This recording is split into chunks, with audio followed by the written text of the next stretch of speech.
अस्सलाम वालेकुम दोस्तों, मैं आपका दोस्त मोहम्मद मतीन। आप देख रहे हैं हैदराबाद वाइज। दोस्तों, एसआईआर प्रोसेस शुरू हो गया है। स्पेशल इंटेंसिव रिवीजन का प्रोसेस जून 25 तारीख यानी कल से ये प्रोसेस शुरू हो गया है। घर घर बीएलओस आ रहे हैं। हर वोटर आईडी को 2 फॉर्म दिया जा रहा है। आप लोग फॉर्म देख सकते हैं। ये फॉर्म फ़िलहाल तेलुगु में है। हैदराबाद डिस्ट्रिक्ट्स में इंग्लिश में फॉर्म दिया जा रहा है। हैदराबाद को छोड़कर दीगर तेलंगाना के जितने भी डिस्ट्रिक्ट्स हैं उन डिस्ट्रिक्ट्स में तेलुगु में फॉर्म दिया जा रहा है। और कई सारे लोग पूछ रहे हैं कि भाई तेलुगु में फॉर्म देने से हम लोग ये फॉर्म भरना काफ़ी मुश्किल हो रहा है। ये तेलुगु में रहने की वजह से हम लोगों को तेलुगु नहीं आने की वजह से ये फॉर्म भरने में काफ़ी परेशानी का सामना करना पड़ रहा है। अगर इंग्लिश में रहता तो काफ़ी बेहतर रहता। तो दोस्तों, फ़िलहाल हैदराबाद जो डिस्ट्रिक्ट है वहाँ पर इंग्लिश में दिया गया है और दीगर डिस्ट्रिक्ट्स में ये फॉर्म तेलुगु में ही है। आप लोगों को अगर तेलुगु नहीं आती तो मैं फॉर्म किस तरीके से भरना मैं आप लोगों को इस वीडियो के ज़रिए से बताऊंगा।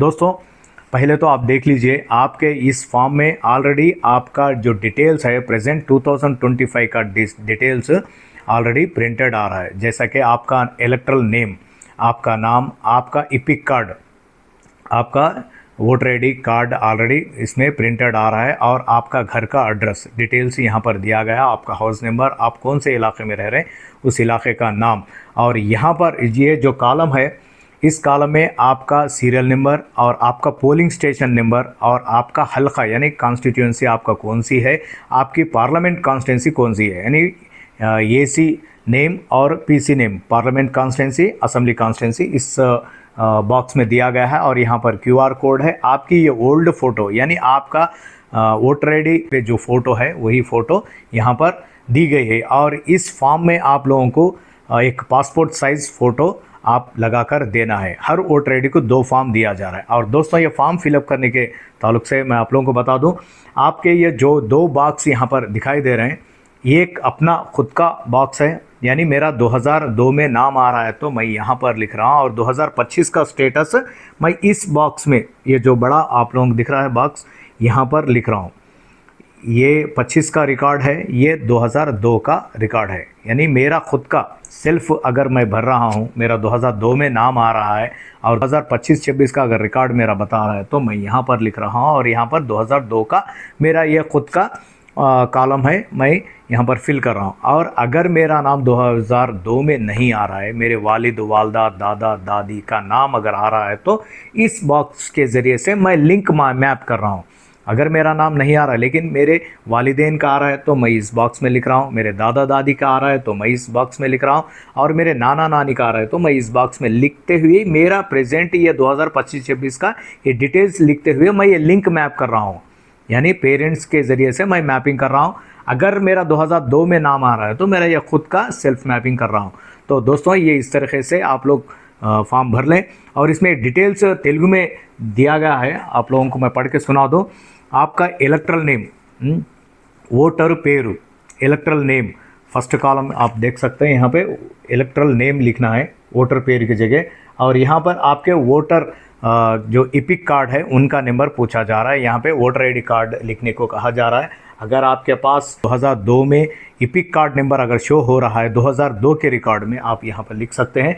और वोटर के जो फादर है या अगर ख़वातीन है तो उनके शोहर का नाम यहाँ पर लिखना है। अगर मर्द हजरात है तो उनके वालिद साहब का नाम लिखना है यहाँ पर। और यहाँ पे रिलेशनशिप, आप जो रिलेटिव नेम लिख रहे हैं इनसे आपका क्या रिश्ता है, उस रिश्ते के ताल्लुक से अगर आप हस्बैंड है तो हस्बैंड लिखें, अगर आप फादर है तो फादर लिखें। इस तरीके से लिख लें।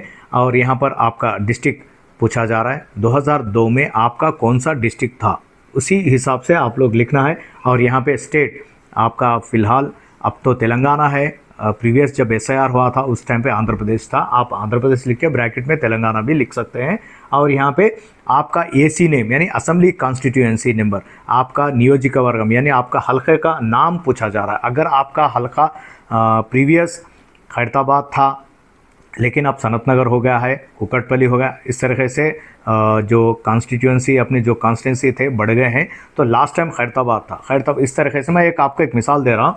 तो यहाँ पर खैरताबाद है तो खैरताबाद लिखें, खैरताबाद असेंबली कॉन्स्टिट्यूंसी का नाम लिखें। और यहाँ पर एसी नंबर यानी असेंबली कॉन्स्टिट्यूंसी का, हर असेंबली कॉन्स्टिट्यूंसी का एक नंबर आपको दिया जा रहा है। तो 2002 में आपका असेंबली कॉन्स्टिट्यूंसी का नंबर क्या था, उस देख लें आपके रिकॉर्ड में 2002 के रिकॉर्ड के हिसाब से आपका असेंबली कॉन्स्टिट्यूंसी नंबर यहाँ लिखना है, आपका पार्ट नंबर यहाँ पे यानी पोलिंग स्टेशन नंबर लिखना है और यहाँ पर आपका सीरियल नंबर लिखना है। इस तरीके से आप लोग ये 2002 का अपना खुद का बॉक्स आप लोग, अगर आपका नाम आ रहा है बता रहा है तो आप लोग फिल कर लें। और यहाँ पर आपके पेरेंट्स, वालिदैन, दादा दादी, नाना नानी का सेम इसी तरीके से नाम लिखना है। अगर आपके वालदा का बता रहा है तो आपका वालदा का नाम लिखिए, और यहाँ आपके मदर के रिलेटिव नेम में अगर उनके फादर का नाम बता रहा है या उनके हस्बैंड का नाम बता रहा है, जो भी है यहाँ पर रिलेशनशिप क्या है उनकी लिखना है।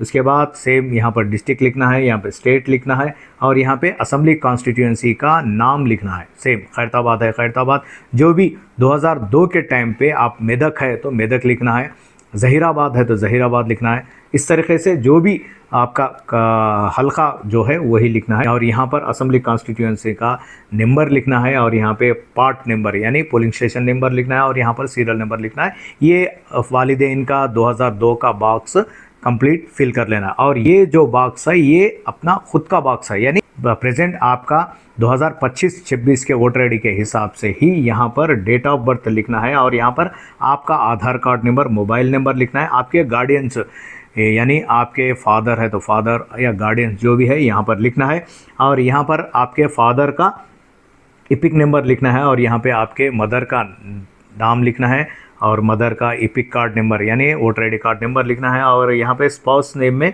आपके शोहर है या आपके बीवी है, जो भी है कि जो जीवन साथी है उनका नाम यहाँ पर लिखना है और उनका इपिक कार्ड नंबर यहाँ पे लिखना है। स्पाउस इपिक कार्ड नंबर यानी आपके जीवन साथी का जो भी इपिक कार्ड नंबर है वो यहाँ पर लिखना है। ये जो लिखा हुआ है इसमें कहा जा रहा है कि अगर आप ये जो फॉर्म भर रहे हैं ये अगर सही है तो यहाँ पर साइन करें।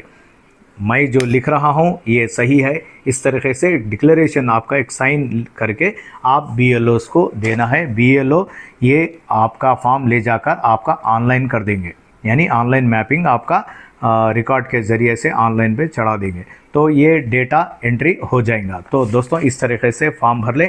और ये जो पीछे आपको लिखा हुआ दिखाई दे रहा है और इसमें आप लोगों को 2002 में अगर आपके नाम नहीं बता रहे हैं तो आप डॉक्यूमेंट के ज़रिए से मैपिंग करना है, यानी डॉक्यूमेंट आप कौन सा लगाना, आपका डेट ऑफ बर्थ क्या रहना, इसमें क्लियर कट लिखा हुआ है। अगर आपको तेलुगु पढ़ना नहीं आ रहा है तो ये फ़ोटो खींचकर आप गूगल के ज़रिए ट्रांसलेशन करके भी आप ये क्लियरली पढ़ के आप इस तरीके से, अगर आपका 2002 में आपका या आपके वालिदैन का या दादा दादी या नाना नानी किसी का भी अगर नहीं बता रहा है तो आप डॉक्यूमेंट के ज़रिए से डेट ऑफ बर्थ के हिसाब से आप लोग ये मैपिंग करा लेना है। क्योंकि मैपिंग दो किस्म के हैं, एक रिकॉर्ड के ज़रिए से यानी अपने पेरेंट्स का या अपना खुद का अगर रिकॉर्ड 2002 में बता रहा है तो रिकॉर्ड टू रिकॉर्ड ये मैपिंग करना है।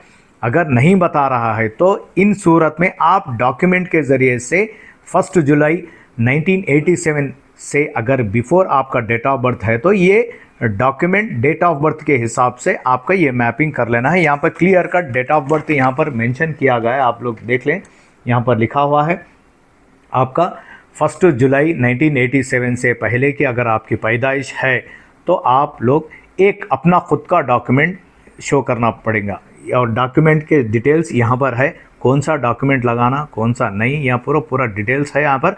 और उसके बाद सेकंड कैटेगरी आपकी, अगर आप 1 जुलाई 1987 के बाद 1 जुलाई 1987 से 2004 दिसंबर 2 तारीख तक अगर आपकी पैदाइश है तो आप अपना खुद का एक डॉक्यूमेंट और अपने वालिदा या वालिद का किसी एक का डॉक्यूमेंट, यानी आपका और आपके वालिदा का या आपके वालिद का 2 डॉक्यूमेंट आपको शो करना पड़ेगा। ये ERO के पास जाकर आप ये फॉर्म भर कर भी दे सकते हैं। ERO आपके डॉक्यूमेंट के हिसाब से ये आपकी मैपिंग करते हैं। और तीसरी कैटेगरी आकर आपकी 2004 दिसंबर 2 तारीख के बाद अगर पैदाइश है, यानी 2004 के बाद जो भी आप पैदाइश है आपकी, उसके हिसाब से आपको आपका एक डॉक्यूमेंट या डेट ऑफ बर्थ दीजिए या 10th का मेमो या जो भी आपके पास डॉक्यूमेंट है उस डॉक्यूमेंट के हिसाब से आपका और आपके वालिद वालदा का, यानी 3 डॉक्यूमेंट आपको एक थर्ड कैटेगरी के हिसाब से आपको देना है। यहाँ पर क्लियर है और आप इस कौन से डॉक्यूमेंट देना है और क्या क्या प्रूफ है इसमें क्लियरली यहाँ पर लिखा हुआ है। आप लोग देख लीजिए, 1 से लेकर 12 तक यहाँ पर नंबर्स दिए गए हैं। इसके हिसाब से आपको यहाँ पर क्लियरली लिखा हुआ है। आप लोग ये पढ़ ले के आप लोग ये जो भी अगर डॉक्यूमेंट के ज़रिए से मैपिंग करना चाह रहे हैं तो वो लोग इस डॉक्यूमेंट के हिसाब से आप लोग मैपिंग कर ले सकते हैं। दोस्तों ये तेलुगु में फॉर्म है, जिस चीज़ को अगर तेलुगु नहीं आ रहा है तो उन लोगों को समझाने के लिए मैं ये वीडियो बना रहा हूँ। तो दोस्तों घबराने की बात नहीं है। और ये फ़ोटो के ताल्लुक से कई सारे लोग पूछ रहे हैं, भाई क्या फ़ोटो में वाइट बैकग्राउंड होना, क्या रेड बैकग्राउंड होना, कई सारे लोग वाइट रहना बोल रहे हैं, लेकिन फिर जाके हम फ़ोटो उतारना पड़ रहा, फ़ोटो स्टूडियो वाले रेट बढ़ा दे रहे हैं। इस तरह के भी मेरे 2-3 फ़ोन आए। तो दोस्तों ऐसा तो इस जो मैटर यहाँ पर दिखाई दे रहा है, ये रूल्स रेगुलेशंस है SIR के ताल्लुक से। अगर आप कौन सा डॉक्यूमेंट लगाना है और SIR के ताल्लुक से आप लोगों को कंप्लीट डिटेल्स दिया गया है, लेकिन इसमें ये नहीं कहा गया है कि पासपोर्ट साइज़ फ़ोटो जो आप इसमें लगा रहे हैं इस फॉर्म में, ये पासपोर्ट साइज़ का बैकग्राउंड वाइट रहना या रेड रहना या ब्लू रहना, ऐसा कुछ भी लिखा हुआ नहीं है। आपके पास अगर से पासपोर्ट साइज़ फ़ोटो ऑलरेडी है तो आप जो फ़ोटो है वो दे दीजिए, ख़वातीन हो या मर्द हजरात हो, जो फ़ोटो है वो दे दीजिए। खुसूसन जाके उतारने की ज़रूरत नहीं है। अगर आपके पास है तो दे दीजिए, अगर नहीं है तो फ़ोटो उतर के नई फ़ोटो आप अटैच कर सकते हैं। इस तरीके से आप लोग BLOs को दे दीजिए। BLOs आपके जो ये फॉर्म ऑनलाइन कर देंगे, डेटा एंट्री कर देंगे, जब जाके आपका मुकम्मल SIR कंप्लीट होगा। दोस्तों इस फॉर्म में थोड़े से चेंजेस रहने की वजह से कई सारे लोग पूछ रहे हैं कि भाई लास्ट टाइम हेल्प डेस्क के ज़रिए से जो फॉर्म दिए थे ये फॉर्म अलग है और आपका जो BLOs फॉर्म दे रहे हैं ये फॉर्म अलग है, क्या कैसा लिखना क्या है, इस तरीके से लोग कंफ्यूज हो रहे हैं। तो दोस्तों आप लोगों को इसमें बता दूं, ये जो 2 बॉक्सेस आप दिख रहे हैं ये प्रीवियस लास्ट SIR के ये कॉलम्स है, जो खुद का कॉलम है और ये पेरेंट्स का कॉलम है। ये लास्ट 2002 का डिटेल्स लिखना है। और वेस्ट बंगाल बिहार में जब ये फॉर्म रिलीज़ किए गए थे उस टाइम पे ये कॉलम नीचे के हिस्से में थे और ये जो अपना खुद का जो बॉक्स है ये ऊपर के हिस्से में था। तो अब थोड़ा चेंजेस हुआ है। आंध्र प्रदेश और तेलंगाना में सेम यही तरीके से फॉर्म दिया गया है। आप इसी तरीके से भर के आप फिलअप करके आप अपने BLOs को दे दीजिए। ठीक है दोस्तों, जो भी मेरा चैनल सब्सक्राइब नहीं कर रहे हैं वो लोग सब्सक्राइब कर लें ताकि गवर्नमेंट की हर अपडेट आप तक पहुँचती रहेंगे। ठीक है, शुक्रिया, अल्लाह हाफिज़।